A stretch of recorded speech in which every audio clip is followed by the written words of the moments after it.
Yo, what's up? This is Tyson from Crooked Teeth.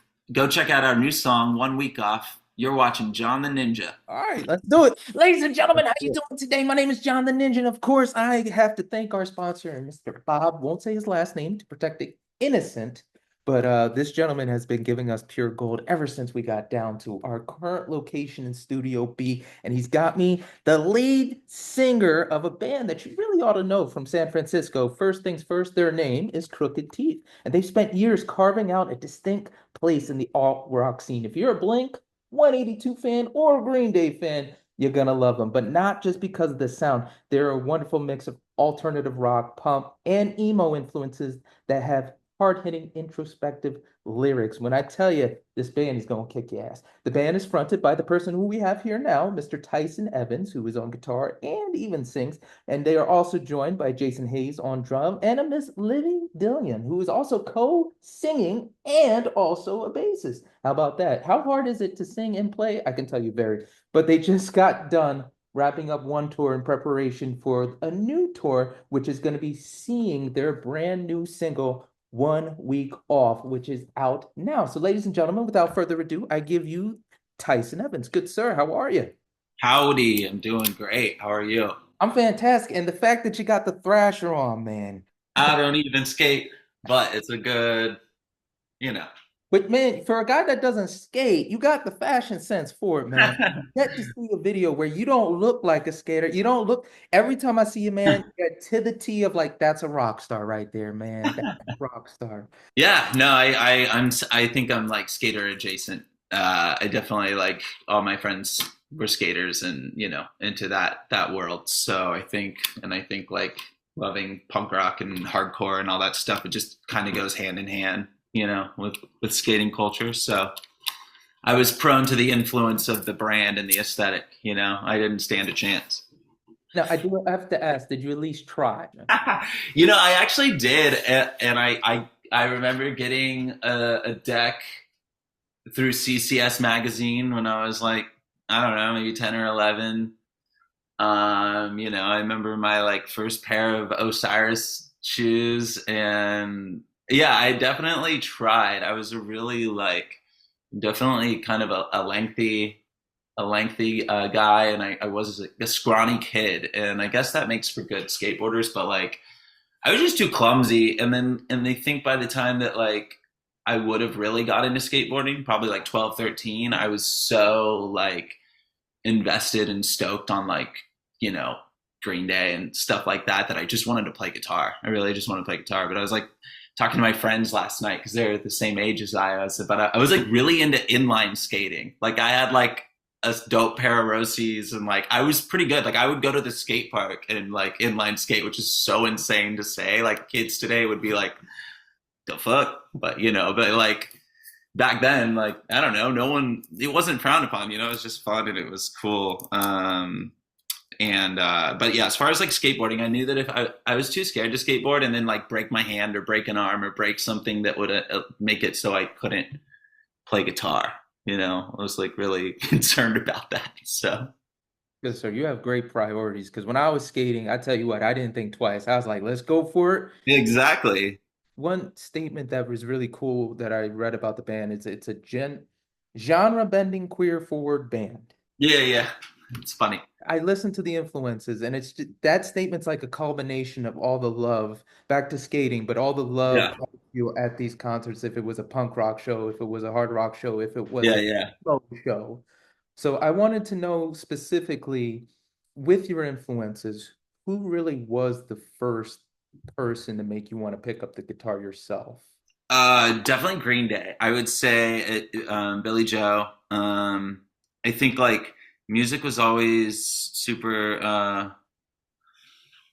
Like in my household, I grew up in like a pretty conservative Christian home, and my parents were, they were in their late 20s, early 30s in the 90s, and so they were definitely into like, they definitely liked alternative music. They weren't so like, what's the word I want to use? Like I don't know, they weren't like, nuns about music when I was younger because I don't think I could digest as much of it lyrically. It's like you think of a song like Semi Charmed Life by Third Eye Blind, and like you hear it on the radio when you're 5 years old, and it doesn't sound like it's a song that's about methamphetamine and oral sex, like, and then like you get older and you're a teenager and your vocabulary is expanding and all that, and you really gravitate to music in a different way, or at least I did. And I think with Green Day, specifically like with American Idiot, I think there was also just like being 12 when that came out, and what was going on in the world and like making sense of it, and I was just like a kid in a small town at a Christian school that was like very sheltered, and trying to make sense of 9/11 and the war in Iraq, and just like media changing and just everything. I think that song, seeing the American Idiot music video on MTV one morning at like 6:30 a.m. before school was like, that was just the pinnacle moment of like, oh my God, I need to start like, how do I do that? Like, how do I do that? And that was the first moment that I felt like I wanted that's what I want to do. And I think like when I was younger than that, and you're in elementary school, like you don't really have an idea of like, I want to be this, I want to be that, I want, in my visions of grandeur, I wanted to be a pilot or something, but I was just like, I think the moment I saw Billy Joe, I was like, that's what I want to do that. And that's going to be my outlet. I too went to a Christian school. I had a little bit Yeah. different of an upbringing. My mom was Yeah. my dad, he's a Star Trek fan, so he says he says atheist, and then he says he believes in aliens. I think he just believes in God, he just won't say it. But there was a transition I had to come to in life, because the way my mom was teaching me, both of them taught me be a good person, do the right thing. Yeah.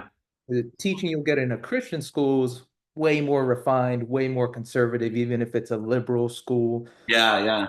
The breaking point of, oh, should I listen to Slayer? Is it really devil music? Or is it, oh, should I do this or that? Did you Yeah. have that internal struggle going back and forth? No, I did. But it was, it was, one that you're experiencing as you're growing and you're cognitively, and like you're, I'd say puberty, like everything at that age was just like, it's like firing on all cylinders. So I was definitely like, I remember having to, and my mom, it was really interesting, God, I hope she never hears this, but she went through a lot of, I love her dearly. And, we're on the other side of all this, on the other side of childhood trauma and whatnot. But she went through a lot of really gnarly, like physical health situations, to where she wasn't really present in my life when I was younger. She was in the hospital most of the time, and there was other caretakers. And so my mom didn't really become super present, like in a way where she could like, I don't know, kind of dictate what we were listening to and stuff like that, until I was getting into my like teenage years. And so it was definitely like I was at odds with my mom. Like she was like, absolutely not, but, and then like my dad was a much more passive, like, I guess, believer, someone, a person of faith. Like he wasn't super strict in this, in the evangelical world like my mom was. My mom was raised in that world too. Like her grandpa was a pastor, so, so basically like for me, it was like, listening to the music was very deeply like someone would hold on to their faith. I was holding on to those records, and it was spiritual for me. And I think it was like really important to the way I connected with people outside of this, in the secular world, and like outside of just this like little incubator and this ecosystem that I knew. And so I found like, there was so many words I didn't know when I was listening to music, like Green Day, and then like getting into punk rock and hardcore, like, and just beyond that, like the way it opened up my like desire to explore vocabulary, I think, and just like to just learn about so much more. It was just like, there was no chance, it didn't stand a chance in my life to not be as infectious as it was. But I was definitely always fighting. I definitely have that, like, if there's like that, like, I think of like the Twisted Sister music video or whatever from like the 80s, where it's like the dad barges in or whatever, it's like, what are you listening to? It's devil music. And it's like, no, that's like literally how it was. But, my dad was actually like kind of the cool one, that like he was so excited to take me to see Green Day for the first time. And like, I remember him listening to Metallica and AC/DC and Van Halen and Alice in Chains and The Offspring, like, So I had this really weird relationship when I was a teenager with it, where it was like scary to be listening to what I was listening to, but it was like so infectious and so like it just had to happen in my life that there was no stopping it, you know. And I would say for like most of the time up until I was like probably 16 or so, like I was also, you know, I was like pretty entrenched in youth group and like youth ministry and missions and stuff like that. So it was like really weird to try to balance like,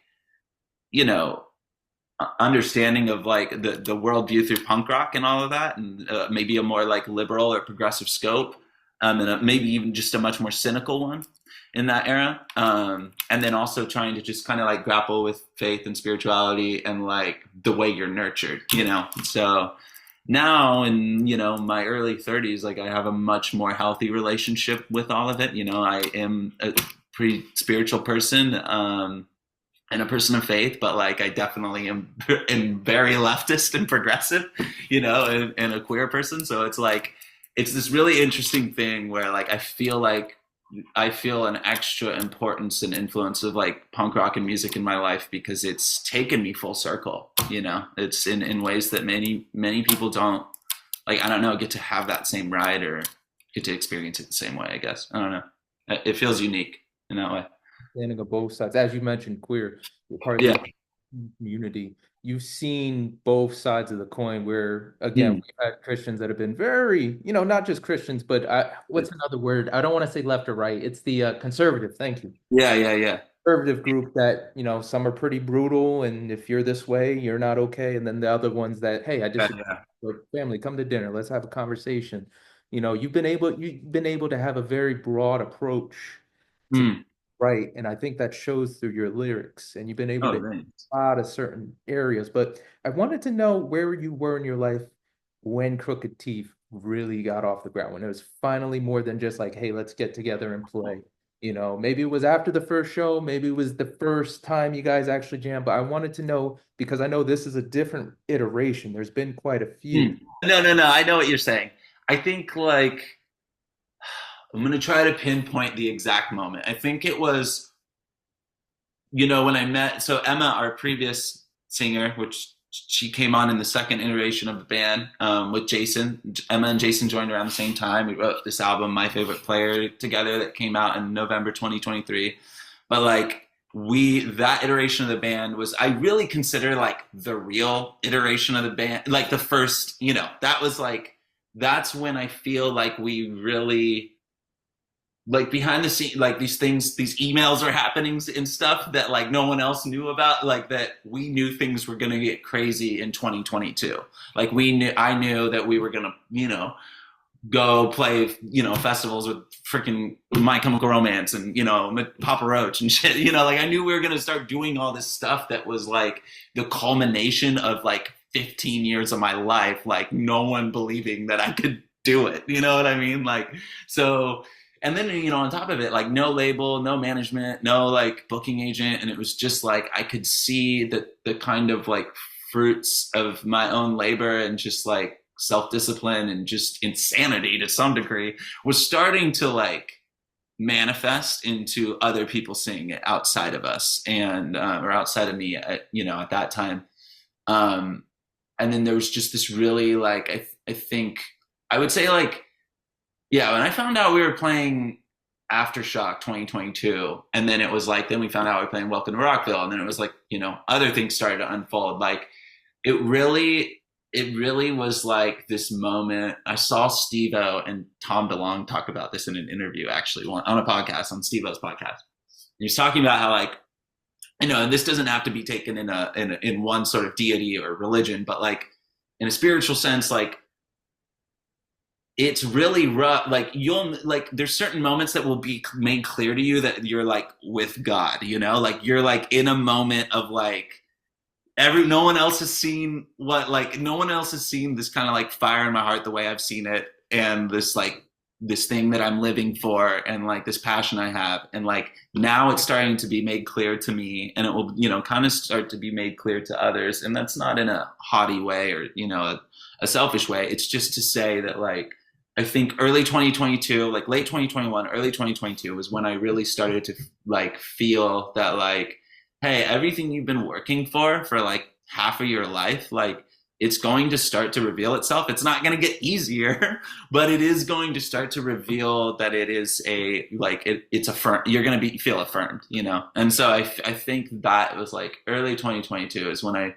really started to feel that, and you know, and there's been some changes like us parting ways with Emma, you know, is still one of my dear friends, like love her deeply, and bringing Livy on board, and getting to start to create music with Livy, like there's those moments where like the in between feels weird, you know, you're like, like what is this? But like again, like things start to be made clear, and they start to like clarity comes, you know, through just like continuance, I feel like.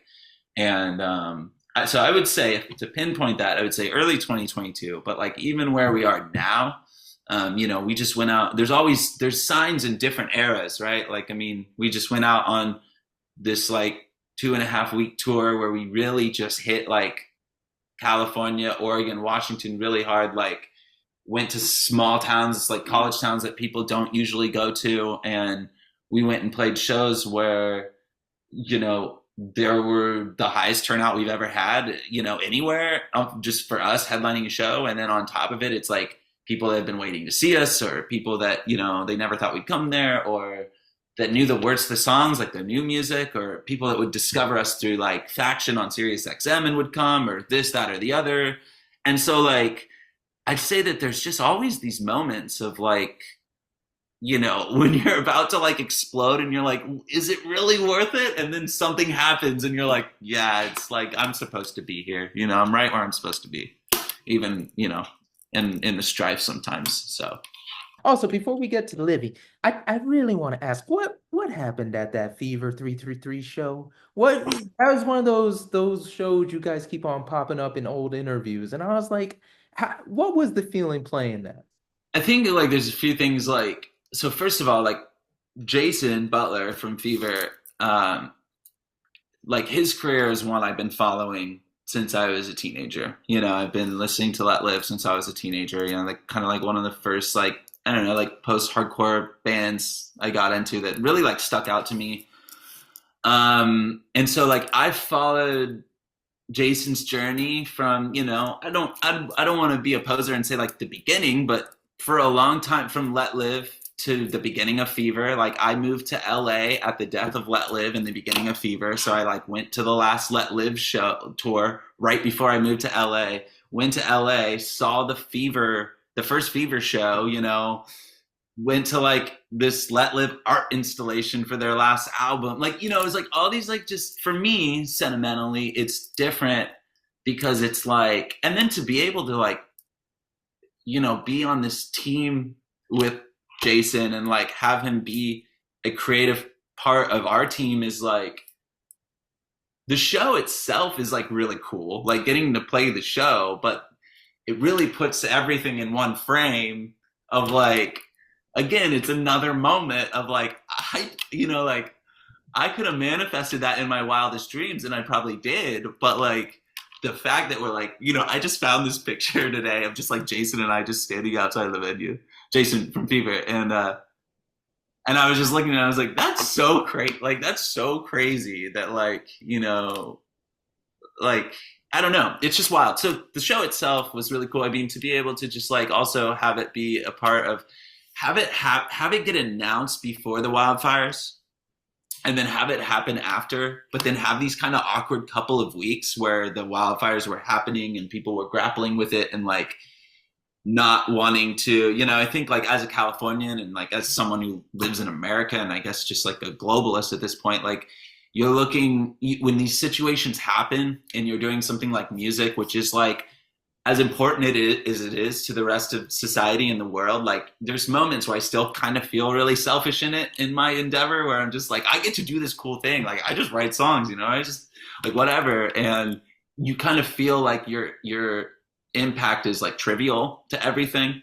And I think like for me, there was this moment where the wildfires were happening and we were just seeing the devastation where I was like, I don't know that it's appropriate for us to go to like Echo Park and like play a show just like right in the, you know, heart of like all these artists who have probably lost homes in Altadena and in the Palisades, and like it felt really like weird at first to like continue with that, and then to see Los Angeles come out and to see like again to see the community of music, and Fever hadn't played a show in I don't know how long, and hadn't played a show in LA and I don't know how long. So to just have this moment of just like to just watch community, just like an outpouring of it come and just like want to be a part of music and want to give back, where they can, and support each other. And then also I will just say the diversity of the lineup. I mean, one thing that I will say specifically, I don't want to speak for anyone else in the band, but I'm sure this is a shared sentiment to some degree. Like, I love the music we make. I love pop punk and emo, and I love all of that. But like my favorite bands that have come and still have that sound have like always been a part of like kind of like a culture blending. Like it's never been. We're from the Warped Tour. We're from where like one stage it could be Swayze, and one stage it's freaking the Agrolites, and the other stage it's MGK, like whatever. So it's like.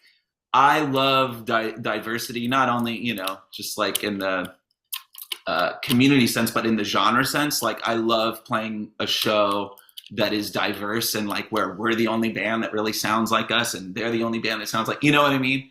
And so that's what was really special about that show too. I would say like we were definitely, just like three dorky white kids up there, with like a very black and brown bill that was so fucking dope that like it was really cool to like be given space in there, without feeling like we were taking it up, So I think that was really cool too. So I love that. A lot of the people I spoke to about the wildfires, I hope everybody is okay with it. And Mm-hmm. beautiful to see how the music community itself came together so quickly. I'm on Mm-hmm. so many people on my Facebook feed that I know are over here. We're shooting out numbers like, hey, call these people if you're in LA and need this or that. Yeah, yeah, yeah. I always found it as a responsibility of the entertainer to come out in times of tragedy. Mm-hmm. Considering the things you've had your hand in and the things you've seen, have you ever had this weight of responsibility for your music aside from I wanted to make it the best, I'm a perfectionist? Have you ever written a piece of music and you said, you know what, this one's a little bit more special than I think it is. This is the voice for somebody I don't know. I need to really stick this on. I wouldn't say that it felt overbearing, but I wrote this really personal song. I wrote our most recent single, "One Week Off," is like pretty deeply personal, and it's kind of tongue in cheeky in a way, like because that's just how I am. I things are serious to me, and I take serious things serious. But I think one way that I can treat the blunt force of like serious topics is sometimes with just like a little backhanded humor. Um, and but with One Week Off, like something about that song, I think, like when I wrote the song, Luigi Mangione had not done what he had done to a health, CEO, over frustration with the healthcare system. And, but like I was feeling those things. I was like in my therapy session with my therapist and I was like, oh my, like my fucking insurance just lapsed again. Like, and I'm on SSRIs and it's going to be 6 days before I can get my re-up. Like, what the hell and so she's like, well, I like, this isn't going to help you much, but you should really write a song about that because I'm sure there's a lot of people that like connect with like that sentiment in America right now, and we were kind of just saying it just to kind of like have a catharsis like within our conversation because it's therapy. But I took it literally and I went and wrote this song about just kind of what it's like to feel like about day 4, day 5 of like being off something that like, and I walk a tight, line with trusting the medical industry and knowing that I need help via medication, for stability. And so, and a lot of people do. Most of our society does, to be honest.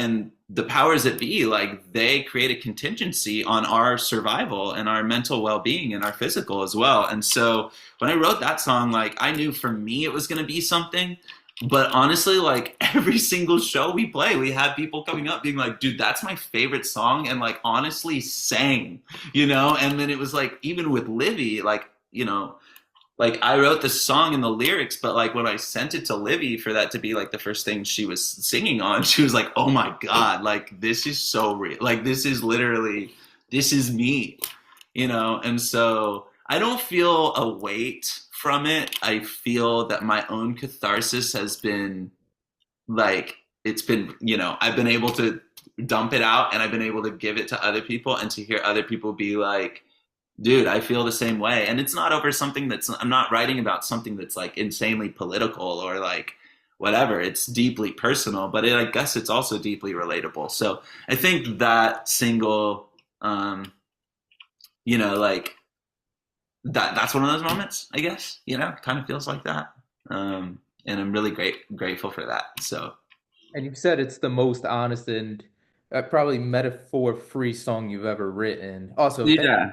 thank you for the shout out to CVS as a pharmacy tech. I appreciate that. Nobody shoot me. I can only give you the notifications I can. Again, it's tongue in cheeky. It's like it's not entirely literal, but it's It hits home. It hits home. it's to the T as much as it can be. Yeah. So But what I really did like was considering how multi-talented Livy is. First off, guys, go online, go to the website. She's got hand knitted, hand scripts. I don't even know how to say it. Hand yeah, sewn bags for the band. yeah, it's true. It is so impressive. But considering Yeah, how much experience she's had in writing, in producing, and going back and forth, like you said and mentioned, when she received the email, she was like, "Hey, this one's pretty great."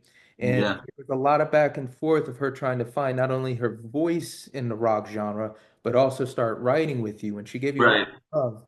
Considering that this song is kind of the, I don't want to say re-beginning, but there's a better way to say this is kind of the next chapter for the band. What was it like getting to feel Livy out and you both coming to the general consensus of this is how we'll write from now on? Because personally, I love the back and forth vocals. I love Well, the yeah. Thank you. all of that. So I think Yeah. it's not even the recording where it shines, it's the live performance you guys do it Hmm. where it really Cool. hits home. That's cool. Yeah. Thank you. I think that, well, the first time Livy and I ever met, we met up for just like a writing session. I don't think we got a whole lot done, but like, that was like the first context of us meeting. And truthfully, like, I knew that she was like on her journey playing with Emarosa and like some other artists, like as a live member. And when we, parted ways with Emma, like early last summer, she was the first person, honestly, to come to mind where I was like, dude, I think she would crush this, just because I just knew how much she loved music and performing, and I don't know that I was entirely even thinking vocally at that moment, because the thing is like Emma's not your wasn't your typical, her range and her sound of her vocal was not like, it was a little more androgynous, if that makes any sense, in a sound. Whereas with Livy, like I didn't, and anyone who was coming to the table next after that, like we didn't entirely know what to do. I was really like thinking vibe first, and I was thinking like someone's like passion first before I was thinking about like sound. I knew we'd get there, and we were so like, this was summer last year, so like our first ever full length had basically just come out. So it was like one of those things where obviously I was like writing new music, and obviously that never stops, but like there also felt like a duty to the songs that we had just put out, 12 new songs, to like keep pushing them.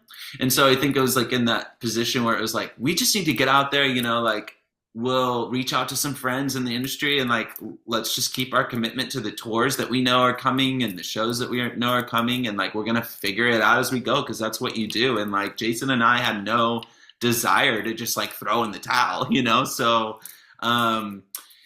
to which I accredit that, I accredit a lot to him because of just like him just pushing us forward, in terms of morale. But going back to Livy, she, like, the really special thing about Livy, I'll say, while she's not here with us, is that like you rarely meet someone that tenacious, like who just wants to fucking get in there and just get it. And I think that I see a lot of myself in that. And I think she has a lot better organization in her brain than I do.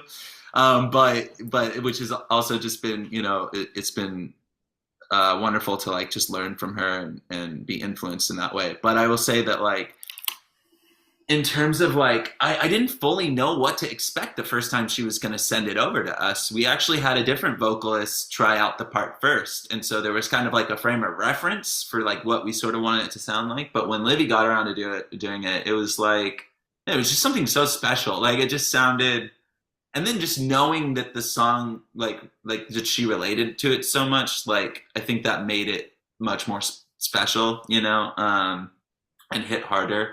And as far as like now, it's like, you know, I'm just so grateful I get to be in a band, not only with Livy, who I'm inspired by, like in the studio and just like, in our growing friendship and relationship in the band, but like also Jason, like our drummer, like the three of us, like it's great when two of us or one of us are in a session, but when all three of us are in a session, like it's just some like fucking, it's like a coven, like we're just in there just like cooking the coolest, like it feels so rad to be in there with three people just like stirring the pot. And I'm just really grateful to like be in a band with two other people who are really like focused on just putting out the most top-notch thing that we're capable of making, so yeah.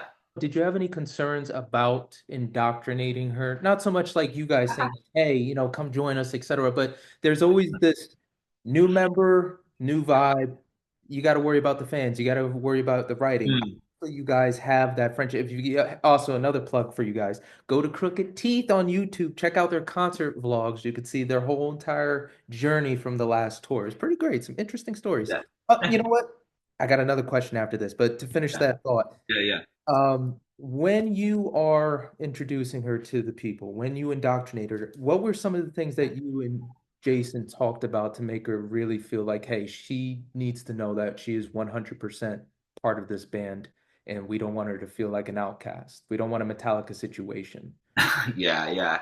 I mean, I think just like constant, like I'm really big on communication. I think that like just saying how you feel and saying like, with discretion, without being like rude or mean or, or I don't know, like giving pick me energy or something, but like just just being like, I mean, my thing is just kind of like honest words of affirmation, and I think that like with Livy joining the band too, it's like we wanted to, I mean, Jason and I never really had these conversations of like, this is how we do it, this is how we acclimate her to us, because I mean, him and I are a whole separate thing, like are just, that's a whole other silly thing. But with Livy, I mean, it's just about, I mean, just communication and just letting someone, making someone feel affirmed and not in a fake way. But when Livy kicks ass at something or anyone in this band kicks ass at something, like I'm gonna tell them, and and when there's like, I guess that's really it. It's just like I hope that people see from our engagement together that we are very excited to be in a band together and to create together. And I think that's really the best way we can just like, I don't know if it's indoctrination or like, just like exposing our growing like fan base to a new person. But like, I mean, the best way to do it is just to show our raw excitement. I mean, and enthusiasm. So that's really that's my only key to that, I guess. I really want to stress how watching those videos, listening to other interviews, you guys have given her an opportunity not to just feel like for some of those other positions and bands she's been a part of. Yeah. You know what? I want to know what the hell happened for you guys to get pulled over by a cop? And then what did you say to let that cop let you go with the van situation? Honestly, I think she'll agree with me on this, but like when they pulled it, well, okay, I'll just get it out there. I think this is probably mostly people our age that maybe listen to this podcast.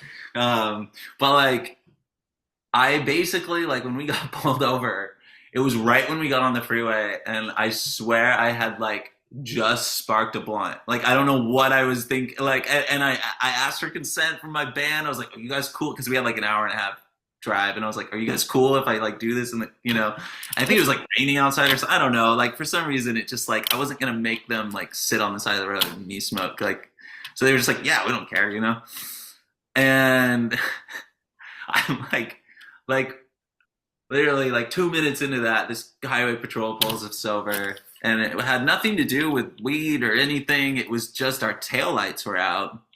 They weren't out. We just were new to. We were like 2, 3 days into using the van, and I think we just didn't turn a certain like we weren't used to a certain light that needed to be turned on. And the thing is that we're all three from different cities. Like I'm from San Francisco, Livy's from LA, and Jason's in DC. So like they're looking at Livy's ID and it's LA, and mine's Oak or San Francisco, and the van's rented out of Hayward, which is in the East Bay, and it's like they're, they're like, okay, are you like basically they pull Livy out, and which I was worried because I was like, what's on my record? Like, do they think I'm like or like what's about to happen? Basically, it was just kind of like her, and I say this not in a derogatory way towards her, but like it was her ignorance towards what they were asking her. They were just like, where are you guys? Like, they thought we were drug trafficking. Like, they basically thought we were drug trafficking. I think maybe they used the smell of weed to try and, make that determination and go that route. But like, they basically realized in the conversation, and then Livy was like, oh yeah, look at like, what's your they were like, what's your band called, like, are you on Spotify, are you on this? They're like, yeah. She's like, look it up. And they're like, oh yeah, like like whatever amount of monthly listeners. And then they were like, we're just barking up the wrong tree, like, sorry, like, you're free to go. That was basically it. It was just like, I think they just realized that we were not doing anything nefarious, and that we were just probably it didn't hurt that there was some white privilege being extended there, but yeah,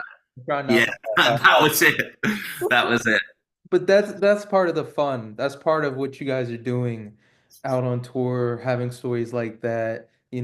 That's just things that will always stick with you. Like in the moment you're scared, afterwards we can laugh about Oh, it. we laughed a lot. For this last tour, you got to really cut your teeth as a band, get Yeah, tight, learn what songs work, what songs don't work. yeah, yeah. Songs did you get to have a little bit more fun with and get creative with? I figured Comedic Relief would have been one of those songs that you really could have a lot of fun with trying to orchestrate. Sorry, words are eluding me. Trying to orchestrate with Libby now that she's in the band. So what songs did you realize like, hey, you know what? We got something a little extra special now. Actually, like this that was like part of our whole plan with this tour, is that so like obviously we and I feel comfortable going back in time. It's fine. So in saying this, hopefully it's not weird for the listener, but like when we wrote My Favorite Player, our first full length with Emma, like again, there was a lot of songs on there that like Comedic Relief is one that, like, I love that song. I know that song to be deeply personal to Emma, and so that's like one where I was like, out of respect, I don't want to bring, we're gonna leave that one untouched for right now. But it's like songs like Over Myself are really cool, which are like Emma and I wrote that together, and like Livy absolutely crushes that song live. So that was really cool to bring on. On this last tour too, as we were in the transition into Livy joining the band officially, our friend Jay, who occasionally will play like a second guitar on tour with us and sing, we put out a song with her on vocals called My Last Day Parade. And then right after it, we followed up with our cover of Swing Life Away by Ours Against. And so like getting to go out there and like we had this kind of segment in the set where it was like Jay, Livy, Tyson, like on a couple songs, and then it's like, and then Jay really brought up a lot and like to back up vocals on a lot of songs that we hadn't had that before. But I would say like we brought this two songs back into our set. Song I Want Out from 2021. And then we brought a song, Crawl, which is like one of our oldest songs that fans are just like always like, when are you going to play that? When are you going to play that? And I don't know why, it just didn't feel super like appropriate to play it in the past. But we brought those two songs back, and those are super fun to play in the set. We were opening our set with I Want Out, and like I think those are just a couple songs that are like really kind of part of the overall like signature sound of Crooked Teeth. So yeah, those were cool to bring back. And then like, I don't, moving forward, like we've even been kind of throwing around the idea of going back into the studio and reapproaching those songs and, giving them a new life with Livy in the band. So yeah, that was really fun to play them on tour, because that kind of reaffirmed our idea to be like, wait, should we go home and like take another stab at these and try to like, give them a new era. So that was really cool. Somebody mentioned something earlier. It's like when you have a name that has been consistent through different iterations and it finally sticks, it gives it a whole new meaning. The origin story of Crooked Teeth's name versus where it is now. Do you feel like that origin would still hold up for where it is now in the band, or do you feel like it would take a new for you? What was your belief of the name of Crooked Teeth, and what do you believe it is now? The name itself, I mean, is, I wish there was a crazier backstory, but like I just had a bunch of band name ideas. Um, and I pitched him to a certain singer in another band who was, at the time, like kind of a mentor for me. And he was like, I love that one. And we're both Death Cab fans. And it's a Death Cab for Cutie song. Um, and I think I love the name because, one, it's like kind of one of the more upbeat, up-tempo songs from a band that is like very sad and like, coffee shop vibes.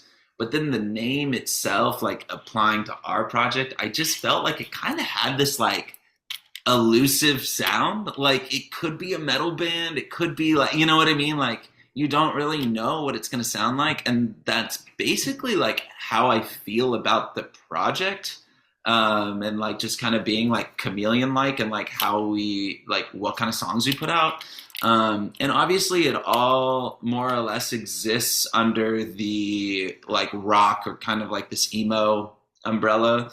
But like, there's times where we'll experiment more with like new metal or like hardcore riffs, or there's times where it's more like we've done a hyper pop leaning song, which we put out early last year, which we fucking love, and we're so like proud of that moment. And so I think for me, it's like the band is still the same in the sense that like, yeah, the sound is getting more refined and more like specific to the band, but there's still this like this kind of sentiment and overarching like idea that like nothing has to fully fit in one box, and I think most of my favorite bands have been that way. They've always kind of done like whatever you thought the like cliche thing to do next for them was gonna be, they've been like, here's this, and yeah, and like sometimes, like early in the career they kind of just build on what's already there. But then like,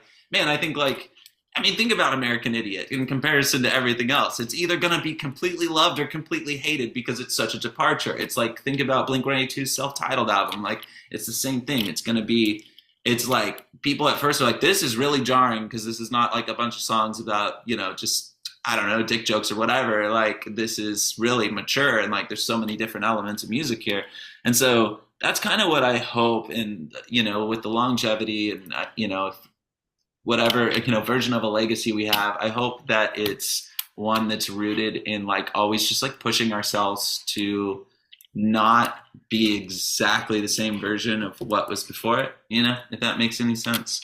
So a lot of people, like, I think on the outside when they look at change and they look at reinvention, it can be like, what's going on there, you know, like, and sometimes it is like, what's going on there, I think, but like with this band, it has all felt, it is part of the bigger, you know, the more sonic like growth of the project. Like it's not just arbitrary, like, you know what I mean.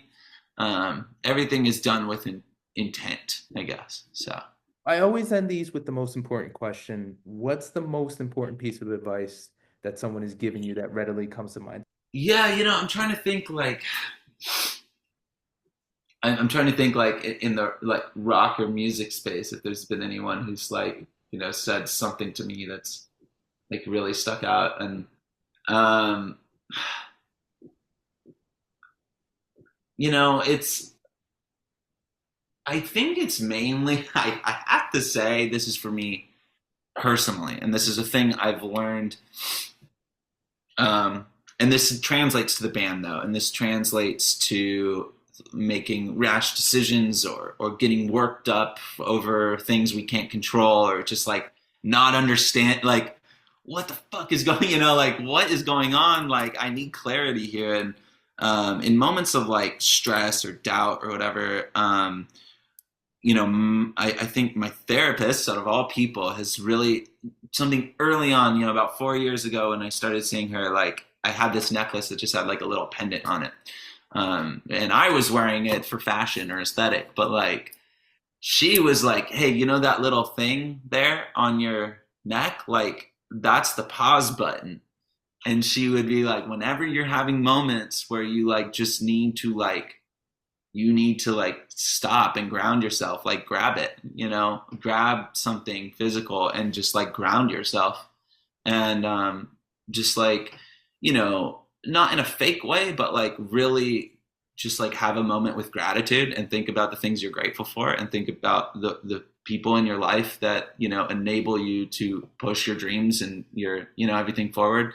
And so the pause button, pushing the pause button before we freak the fuck out, has been the most important thing I've learned in my life. And I haven't always done it, but if I could communicate it to anyone else who I know is, you know, people at large are dealing with the anxieties and pressures of like just existence and coexistence, like stopping for a second, taking a deep breath, and just like just hitting the pause button before you do anything rash. That, I would say, that's been it, because I have been a person who, I'm an emotionally, you know, like driven person, and I've let my emotions like, you know, to both to both my benefit and my detriment, be like, be impulsive, you know. And so I think that in a lot of times, like we want to just like, it's easy for us to just get swallowed up in whatever moment is happening in the chaos of it, and not think about like,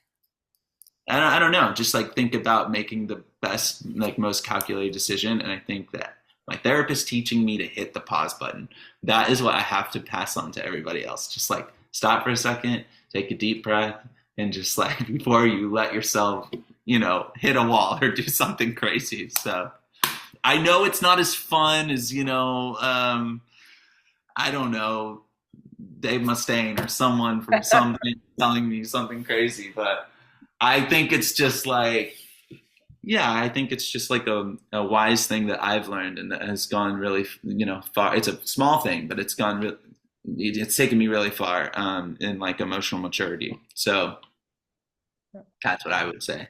Hit the pause button, take a deep breath, you know, let some gratitude in, and then tackle life.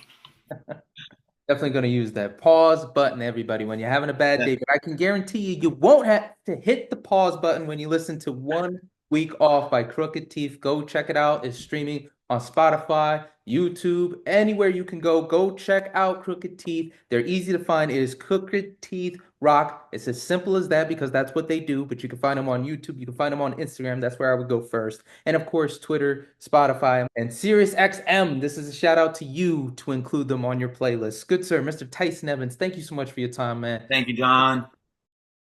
Appreciate you, dude. That was great. And everybody else, be smart, be mindful, hit the pause button, and rock on. Ninja out. Thanks, dude.